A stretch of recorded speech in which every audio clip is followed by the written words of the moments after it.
បាទមកហើយមកទៀតហើយបងប្អូនទាំងអស់គ្នាបាទកាលនេះហើយបានពោះមួយបងប្អូនបាទនេះយកមកដល់ច្រាំលីងគល់សក្រីបងប្អូនបាទនេះកាលនេះកំពុងតា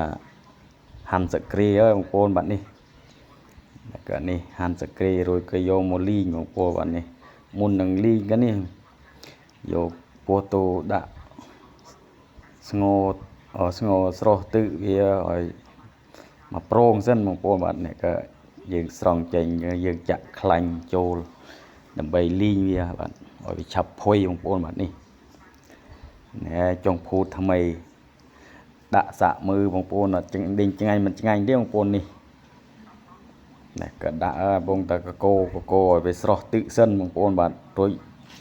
យើងដាក់ខ្លាញ់លីងនេះណែក៏នេះដាំបាយឆ្នាំងអូបងប្អូនបាទនេះមានឆ្នាំងភ្លើងគេទេបងប្អូនបាទនេះនៅខាងស្រុកស្រែខាងនេះមានតែដាំបាយខាងអូនេះក៏នេះហើយបងប្អូនបាទនេះចុងភូនិយាយតែច្រឡំរហូតបងប្អូនបាទ